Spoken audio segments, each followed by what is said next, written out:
Have you ever faced a situation where your app doesn't reflect the latest user data after logging in? It's frustrating, right? If that's you, then you're in the right place. Today, we're diving into how to use React Navigation's goBack function to update your parent state.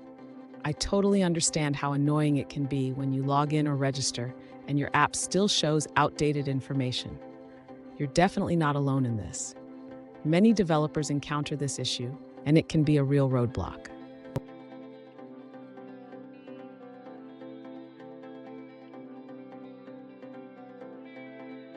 Here's the specific situation we're looking at. A user recently asked, "How can I update my parent component's state after navigating back from a login or registration page?"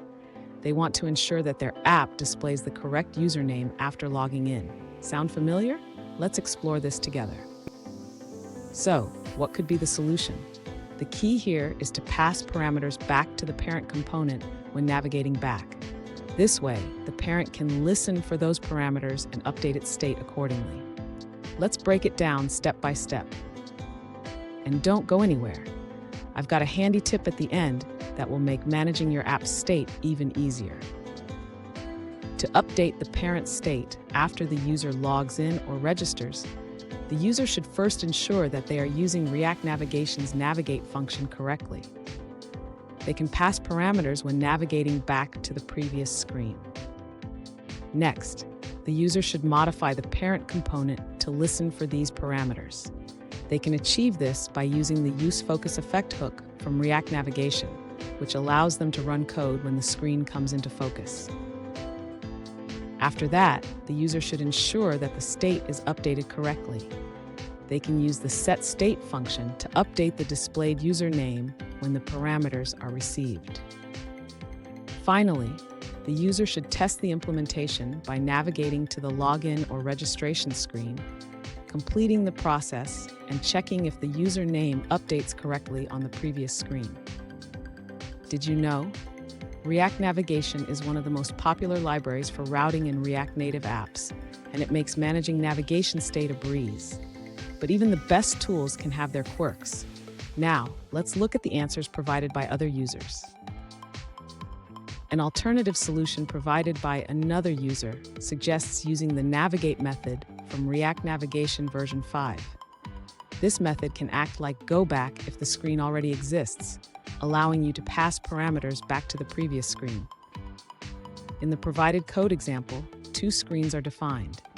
Screen A displays parameters passed to it, while Screen B navigates back to Screen A with new data.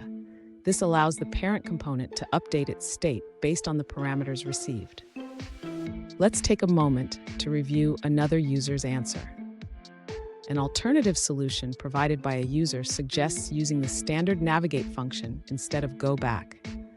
They recommend navigating to the desired screen while passing the necessary parameters directly. Now let's dive into a different answer from another user. An alternative solution provided by another user involves using the useEffect hook from React Navigation. This allows you to run specific code when the screen is focused. You can set up a callback function that executes your desired code when the screen is active and another when it is unfocused. Let's check out another perspective from a different user. One alternative solution involves using Redux to create an action for storing user data. This allows the parent component to check the updated value. Alternatively, you can continue using async storage. However, it's recommended to pass only JSON serializable parameters.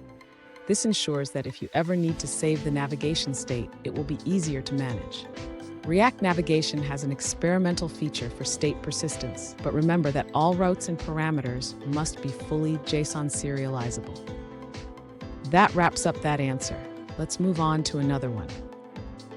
An alternative approach suggests using React Navigation's Focus Listener to update the parent state when navigating back. First, you can add a listener in Screen A that triggers a refresh function when the screen gains focus. However, this method runs every time the screen renders. To ensure the refresh only happens when navigating back, you can use Device Event Emitter. In Screen A, listen for a custom event, and in screen B, omit that event when going back. This allows you to pass data if needed. Here's the handy tip I promised. Always ensure that your navigation parameters are well structured. This will save you a lot of headaches down the road when managing state across different components. And there you have it. Your app should now correctly display the user's name after logging in. Remember, managing state effectively is crucial for a smooth user experience. If you found this helpful, hit the subscribe button for more tips, and don't miss our bonus tip on optimizing your React navigation setup.